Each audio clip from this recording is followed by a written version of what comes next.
The slur of racism has power. This week, the Labour Party conference went ahead, but they were obsessed with Nigel Farage, highlighting what they believe to be a racist policy. This was clearly their new tactic. Let's have a listen to the policy. But look, ultimately, what this comes down to is prioritising British people for British jobs, ensuring that our welfare system is for UK citizens and UK citizens only, and ensuring that that Boris wave of enormous numbers, millions, in fact 3.8 million, is what you would consider to be in the Boris wave. The 800,000 of that one might estimate would get ILR. What's racist about that? Labour then went on to cart out a policy not dissimilar. Shabana Mahmood's plans were to... We will soon increase the time in which someone must have lived in this country to earn indefinite leave to remain from 5 years to 10. I will be proposing a series of new tests, such as being in work, making national insurance contributions, not taking a penny in benefits, learning English to a high standard. Members of the Labour Party then, in my view, went on to misrepresent the Reform UK policy. The proposal which Reform set out, within about an hour or so of them setting it out in the last couple of weeks, it fell apart in terms of all of the details that they hadn't thought through about how the policy would work. And let's be really clear what their policy would mean. Their policy would mean that people who are in Britain, who maybe have family here, who have been working for many years, maybe set up a business, part of the community, they would be taken out of the community and not allowed to continue as part of our country. And I think that's not true. That's not what was said. And then members of the Labour Party continued to denigrate Nigel Farage and his policy, calling it racist, which implied he's a racist and those who support him are also racist too. He must call his scheme to round up and deport our French, our Indian, our Caribbean neighbours who already have indefinite leave to remain what it is. It is racist. I say not in our country, not in our name, not in our time. Well, I do think that it is a racist policy. I do think it's immoral. It needs to be called out for what it is. David Lammy even went as far as to say this. I will leave it for the public to come to their own judgments about someone who once flirted with Hitler Youth when he was younger. That is for the public. He later retracted that. The timing, however, as ever, was off, as usual, as one of the biggest ever race-religion rows culminated in the death of two innocent Jewish men protecting Jewish people from an Islamist threat. A shooting on Yom Kippur, the perpetrator a Syrian-born British national who wore a dummy suicide belt. Deputy Prime Minister David Lammy, and before I do, please. Shame on you! Shame on you! Now, I'm not saying that I lay any blame on Keir and his party for this synagogue attack, and some might say his party were justified in placing the racist slur on Nigel Farage's policy. But the accusation of racism is a serious one and can have devastating consequences. This language will incite and encourage the radical left. I'm thinking of Antifa and other organisations like that. It directly threatens the safety of our elected officials and our campaigners. The synagogue attack, in my view, was a racist-fuelled terrorist attack. What's happening here in the UK regarding Reform UK's immigration policy, in my view, is not racism. What is happening here is reasonable outrage that people who have come here illegally and many legally, taking from the economy, having put nothing into it. That's what Nigel Farage is talking about. Racism is often exacerbated by mass migration, where governments fail to protect borders and a culture of anger and resentment ensues. And it results with people who get upset when they feel that when they have contributed, they see their taxes being spent unwisely, whilst those who have come here illegally live rent-free for years. You could argue that Nigel's policies would help to prevent racism.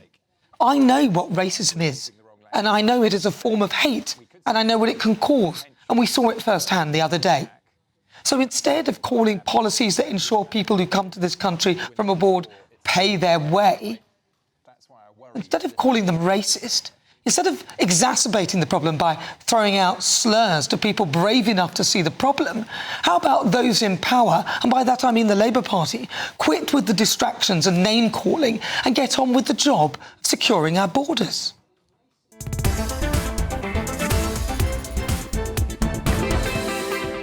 We're living in a time of what feels like pretty significant social change, and it makes us question things that we've even taken for granted for decades. And one of those at the moment that people are wondering about is actually money.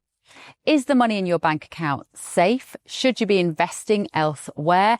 Are we looking at a potential global crash? What will it mean for your savings?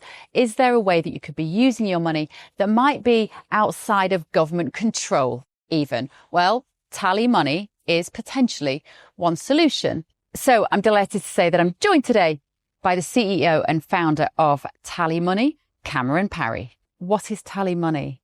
Well, at Tally Money, you basically get gold you can spend. So we give people an individual account in their name, everyday account. They get a sort code, an account number.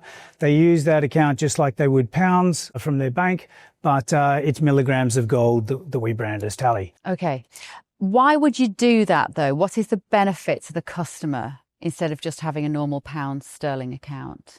Gold's performance against the pound is above 11% per annum over the last 25 years on average. But we still need money in our daily lives, and we have savings. We know that it's good common sense and prudent to save up for things, not just living credit. You know, whether it's a holiday or a rainy day, your retirement planning, you need to have money in your life, basically, that you can rely on, that's dependable, that nobody meddles with, that nobody can weaponise against you, which is another element of government control when it's the government currency, which we could talk about another time. And it should be pretty simple and straightforward, and that's what we deliver at Tally. And really, we just want people to feel safe and happy with their money. There was a time when the bigger your bank balance, the more confident you felt. Now it's like, I need to do something with it. I can't leave it there. In Tally, you can. Okay, brilliant. Cameron Parry from Tally Money. Thank you so much. Thank you, Bev.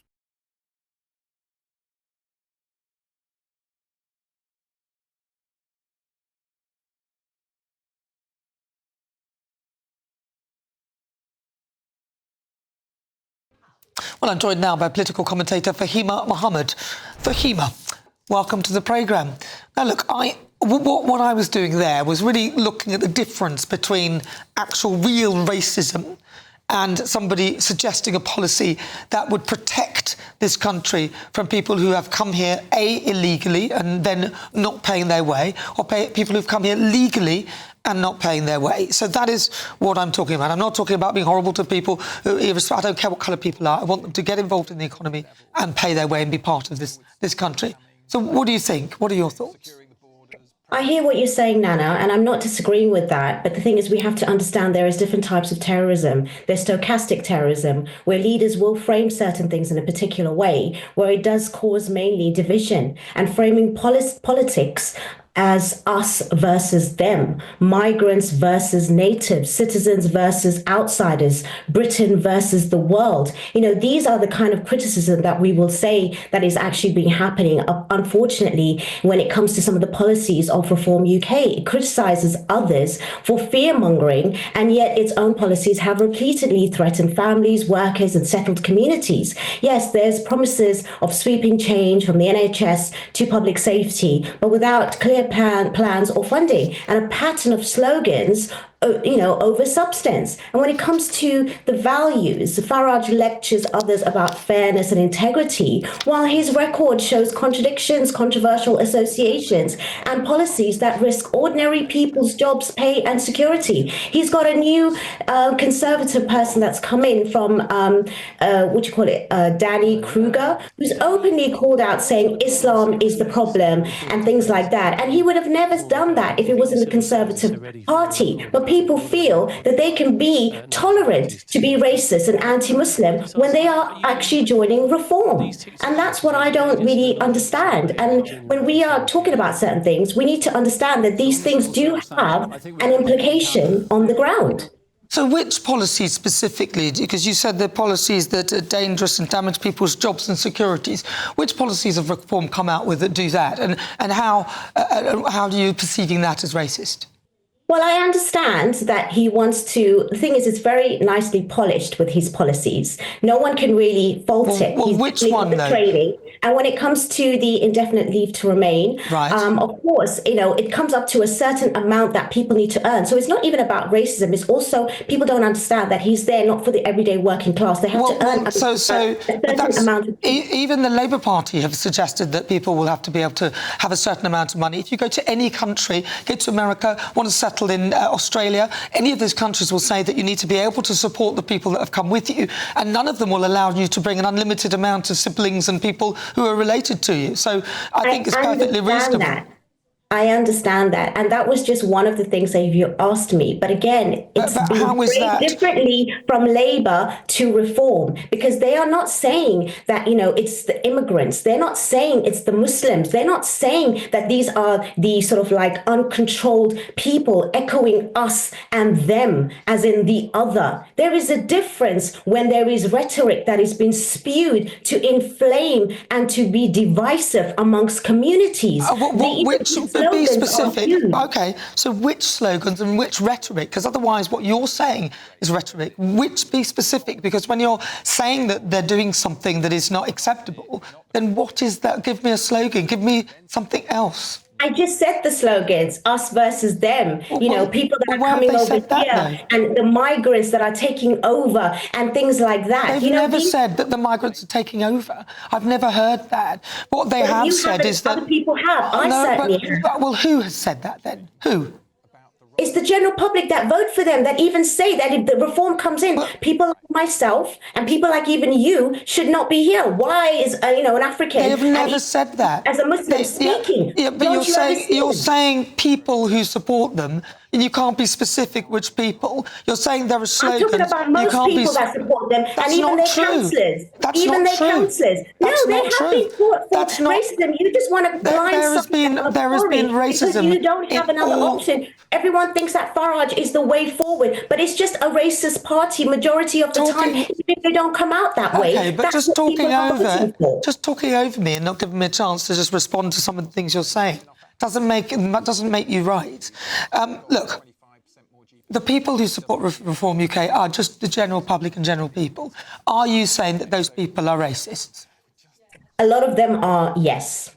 So you're saying that as a general, so you think in general the people that support Reform UK are racist? Is that I think there are different amounts of people that will vote for Reform, and a lot of groups that will vote for Reform will look at it as a party that is the far right, who is like Europe, who wants to come here. And Nigel has a sort of history of being, part of that, where he will actually say that, I'm not racist, but this policy that I'm doing clearly, is defiance of that. It doesn't matter what people say. You might disagree. That's a huge insult to many people who have looked to Reform UK to fix some of the problems that this government have created and the government before that. Well, they can polish their policies. And most people would admit... But it's the truth. No, but most people would admit that we have a problem with mass migration in this country and it's unsustainable. Most people would accept that. That doesn't make people racist. You don't think we have a problem with mass migration? I just said no one disagrees with the fact that there should be control and better processes. Well, that's what the policy is. Dividing communities, as if to say it's all Muslim that's wrong, it's all immigrants, they're all criminals. Said that. And They've never that's said what that. It's all about. They've never said that. They want people to have enough money to sustain themselves when they're in this country, and I think it's perfectly reasonable. If they don't, then they should leave. And as for indefinite leave to remain, the Labour Party are doubling the period in which people can claim it. Fahima Mohammed, thank you very much.